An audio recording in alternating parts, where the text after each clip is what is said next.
Xin chào các bạn. Nếu Ấn Độ là một vũ trụ khác của loài người, vì sự kỳ lạ từ trong cách ăn uống cho đến nền phim ảnh thách thức cả trọng lực, thì ở Việt Nam, An Giang được xem là một vũ trụ riêng biệt. Ngoài những điều kỳ thú như các ngọn núi đều có dấu chân tiên, An Giang còn được biết đến với danh xưng vùng đất của thần tiên. Bạn không nghe nhầm đâu. Nếu đến An Giang đi thăm những nơi linh thiêng, bạn sẽ sốc với những người có canh. Đôi khi họ biến thành các loài vật như hổ, khỉ và cả chuột. Trong video này, các bạn hãy cùng Thế giới hôm nay khám phá những cảnh tượng kỳ lạ ở xứ sở thần tiên, để thấy người Việt cũng choáng khi đến An Giang nhìn thấy những điều điên rồ này.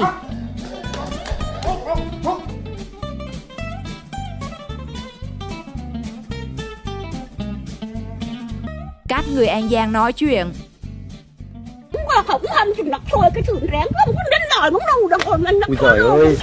Nhiều người bảo rằng tiếng Nghệ An khó nghe, hay như tiếng người Bình Định họ nghe cũng chả hiểu gì. Muốn ăn bánh ít lá gai, lá trồng Bình Định cho dài đường đi. Em biết chị quê ở đâu không? Là Bình Nghiện. Nhưng mà ở Đập Đé. Đập Đé. Quê hương tôi sao mà thô lỗ quá, đã đập rầu còn đé nữa rầu quê. Nhưng có lẽ thỉnh thoảng bạn cũng có thể bắt được một vài từ. Nhưng đến An Giang một lần đi, người miền Tây bình thường nói chuyện rất dễ nghe. Nhưng bạn thử nghe những người có canh nói chuyện, bạn hiểu nổi không? Cách họ nói như đang đọc rap. Đến cả Eminem cũng chỉ còn là cái tên.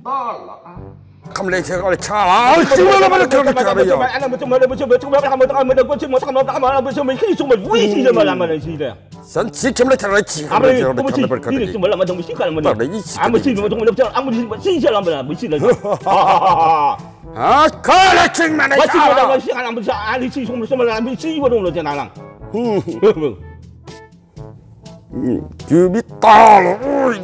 Với sự mình nói với chị. Ta nhìn không biết. Anh với chị. Công an có thể chữa bệnh. Một chàng trai bị liệt hai chân nằm ăn xin trên đường. Nhưng khi vừa nghe tiếng hô công an tới rồi, thì chàng trai ăn xin bất ngờ hết bệnh ngang, khiến mọi người xung quanh ngơ ngác, không tin nổi công an An Giang lại thần kỳ đến vậy. Kìa công an tới kìa. Thôi chạy đi. Khỏi vô trong luôn á, nằm đó luôn á. Rồi chạy luôn rồi. Diễn biến khác. Ngoài những lúc nghiêm túc trong việc giữ gìn pháp luật, công an An Giang cũng luôn thân thiện đùa vui với mọi người.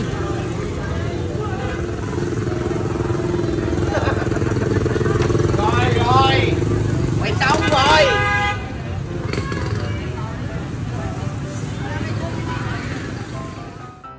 Ông Hổ An Giang.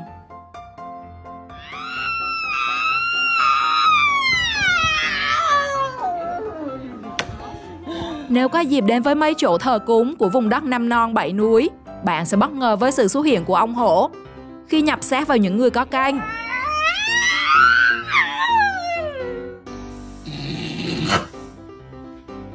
Ngoài hổ cái, đôi khi là hổ đực, có lúc chỉ có một con, đôi lúc thì một cặp. Nhiều khi quy tụ cả đàn hổ, nhưng mà phát khiếp. Thế nhưng với người dân của xứ sở thần tiên, đây là chuyện vốn rất quen thuộc. Có lúc, một nhóm người đang ăn picnic trên núi, tự dưng ông hổ về, thế là khiến cả đám giải tán cuộc vui.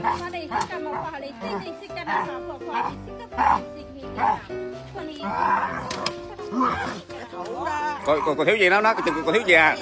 Tại vì nó gấp quá không có làm cái thủ được.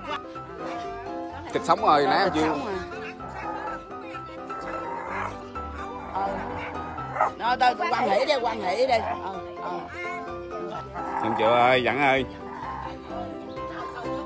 Giờ mình phiên đi, giờ mình phiên đúng gì?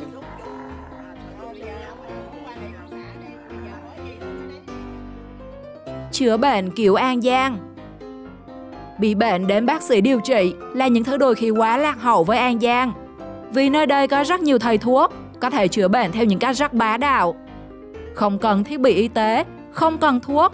Thầy Trung ở An Giang chỉ cần ngồi trao đổi tâm tình vài tiếng là hết. Bạn có tin không? Bỏ xác cho tao chưa? Bị ngang ngược cho tao hả? Đi tu, hưởng cái phước cái kiếp của mình, không có ngang ngược nữa chưa? Lớn lên mày. Quỳ lại cút ra. Mày tới số mày cho nó mày giỡn hả? A few moments later. Hết chưa? Hết rồi phải không? Chưa hết, thầy Năm ở An Giang còn có thể trị bá bệnh, chỉ bằng phương pháp thổi hơi và đau chỗ nào thầy thổi chỗ đó. Ngoài ra, cũng còn nhiều thầy thuốc chữa bệnh rất lạ đời. Đôi khi gặp bệnh nặng mấy, thầy dùng chiêu cuối rất là ối rồi ôi.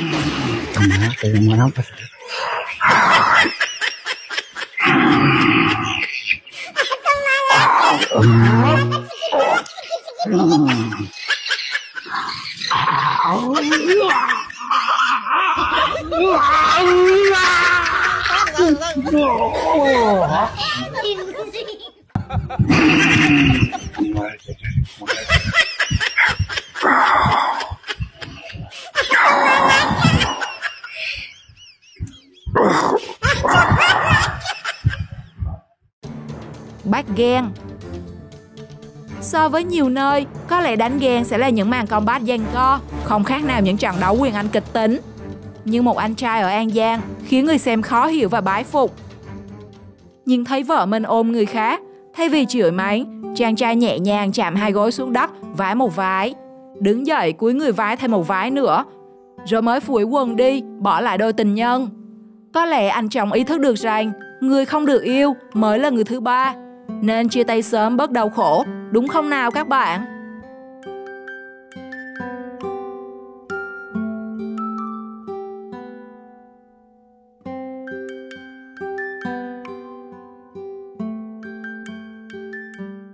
Chàng trai ở An Giang.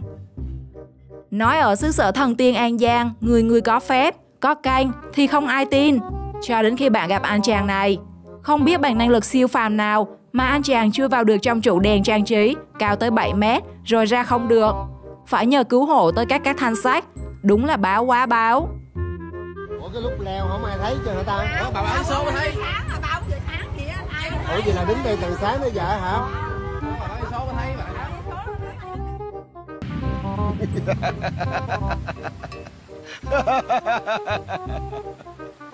Thông minh lắm. Đúng là con trai của ta.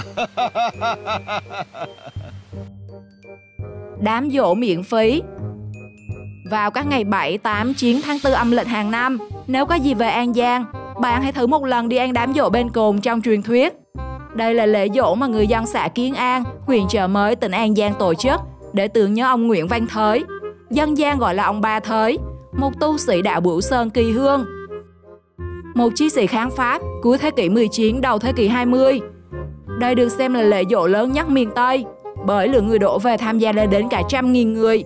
Và dù bạn có giàu hay nghèo, khi đến với lễ giỗ, tất cả đều được tiếp đãi ăn uống miễn phí. Toàn bộ chi phí cho đám giỗ đều là người dân tự đóng góp và bỏ công ra làm. Tất cả điều này cho thấy người dân An Giang luôn thành kính đối với các bậc tiền hiền, chí sĩ yêu nước, cũng như luôn sống chan hòa, yêu thương mọi người.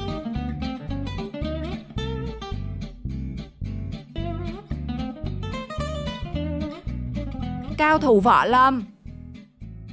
Là vùng đất tâm linh nên nếu có dịp đến An Giang, nhiều khi bạn sẽ sốc khi thấy những cảnh người có canh cúng bái. Ngoài phong cách quằn quại của ông hổ, còn có kiểu cúng bái như múa cung phu. Thế mới biết người An Giang toàn là cao thủ võ lâm ẩn thân. Vậy nên các bạn nhớ cẩn thận, kẻo rước họa vào thân nhé.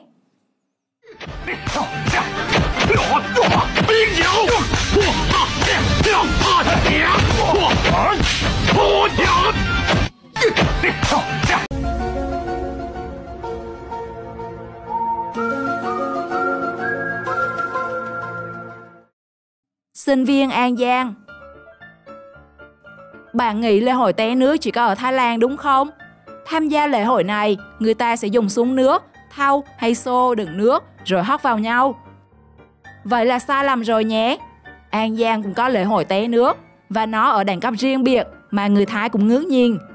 Các bạn sinh viên trường Đại học An Giang đã tổ chức hẳn một lễ hội với vòi phun nước siêu to khổng lồ, khiến các súng nước ở Thái Lan chỉ còn là cái tên.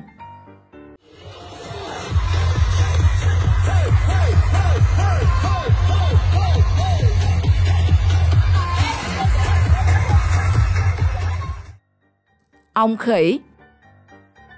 Ông hổ có lẽ là xuất hiện nhiều nhất và bạn sẽ có thể gặp thường xuyên trong các dịp cúng bái của người dân An Giang. Còn ông khỉ Tôn Ngộ Không có lẽ sẽ hiếm hơn. Cơ duyên lắm, bạn mới gặp được ông khỉ về. Còn trò chuyện bằng tiếng Việt luôn thì còn gì bằng. Mình phục rồi. Chứ không có người đốt nhang hương khói lão Tôn ở đây, tôi đâu có hưởng được đâu chứ. Nhưng mà giờ có người ta nói cái tượng này mà ngày này là lấy rượu, lấy nước thay rượu á, mọi ngày nha.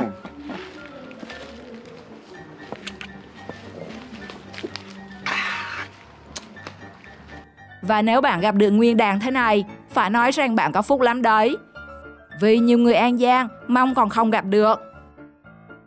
Và nếu hữu duyên nữa thì gặp được cả Tề Thiên. Và ông có thể bứt lông chữa bệnh đó các bạn à. Nếu là bạn có dám uống không?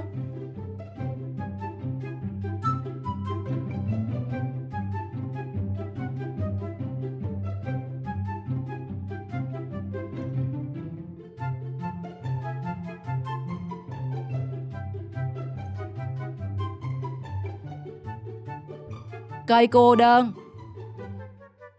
Ở Việt Nam có rất nhiều cây cô đơn, như cây cô đơn Hà Giang, cây thông cô đơn Đà Lạt, hay cây vòng đồng cô đơn ở Huế đã từng xuất hiện trong phim Mắt Biếc. Nhưng riêng ở An Giang cũng có cây cô đơn, lại hiếm khi bạn thấy ai tới chụp hình vì ngoại hình nó rất kỳ lạ. Thậm chí khiến nhiều người cảm thấy sợ hãi.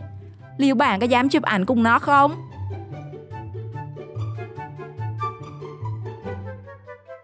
Ông Ránh. Đến với một địa điểm tâm linh ở An Giang, bạn sẽ khó đoán được mình sẽ nhìn thấy điều gì. Người dân mới phút trước còn cúng lạy bình thường, thì giây sau đã biến hình thành ông Ránh với những động tác rất khó tin. Có thể nhiều bạn sẽ cho rằng đây là lừa bịp, nhưng nếu bạn có đủ canh, biết đâu một ngày nào đó bạn sẽ trở thành ông Ránh như họ.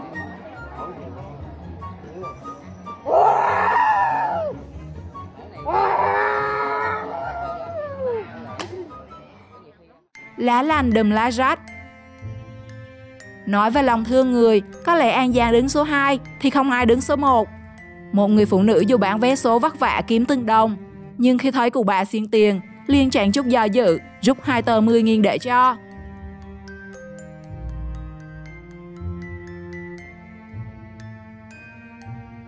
Khi biết người phụ nữ bán vé số, bà cụ đã trả lại một nửa số tiền, nhưng người phụ nữ nhất định không nhận lại. Sự lương thiện của cả hai khiến ai xem cũng cảm động. Và có lẽ dù không giàu về mặt vật chất, nhưng họ lại rất giàu về tình thương.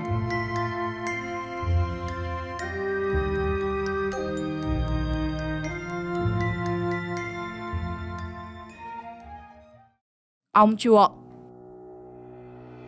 Nhắc tới An Giang, nhiều người sẽ nghĩ ngay đến các món ngon làm từ chuột đồng. Nên bạn sẽ không thể ngờ rằng ở xứ sở thần tiên, ngoài các loài vật như hổ, khỉ, rắn, thì chuột cũng có thể về nhập xác những người có canh.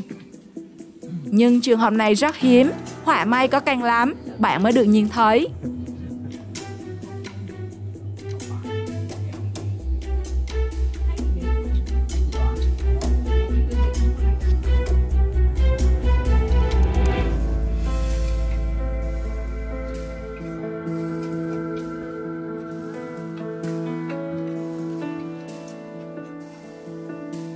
Những người biết bay. Đúng rồi, mình là người An Giang nè. Mình không tin. Mình chứng minh đi. Chứng minh hả? Thỉnh thoảng một vài TikToker An Giang cũng có thể bay nhờ vào công nghệ AI. Nhưng nếu bạn là người có canh, lâu lâu bạn sẽ được chiêm ngưỡng người có canh chim trong các dịp cúng bái. Trông họ giống như biết bay, nhưng mà bay chưa đáng kể lắm.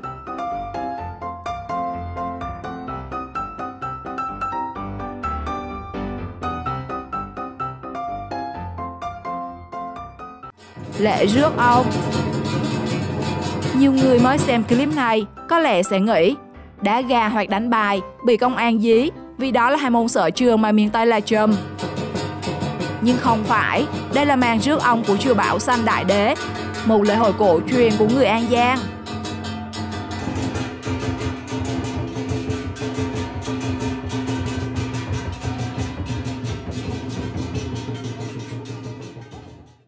Núi Ông Két. Núi Ong Két ở An Giang là một địa điểm nổi tiếng với nhiều hiện tượng kỳ lạ và truyền thuyết dân gian. Một trong những câu chuyện gây xôn xao là việc tảng đá lớn hình mỏ chim két trên núi Ong Két được cho là đã quay đầu về hướng núi Cấm. Nhiều người tin rằng đây là dấu hiệu linh thiêng liên quan đến các truyền thuyết và tín ngưỡng địa phương. Tiên tri chừng nào cái mỏ Ong Két di chuyển từ từ như là xuôi về ở nơi như là hướng về núi Cấm đó hen, là cái thời kỳ đời tới. Người dân địa phương kể lại rằng tại núi Ong Két từng xuất hiện một sinh vật giống cá sấu khổng lồ được cho là đã hóa long. Truyền thuyết này càng làm tăng thêm khi mới đây một tảng đá bị vỡ tạo hình nhọn ra như hình mỏ két, khiến hàng nghìn người tụ tập. Cho rằng đây là điểm tâm linh, báo động sắp có việc lớn xảy ra ở An Giang. Cảnh tượng điên rồ nào ở An Giang làm bạn khó tin và cảm thấy sốc nhất? Hãy comment câu trả lời trong phần bình luận nhé. Xin chào và hẹn gặp lại!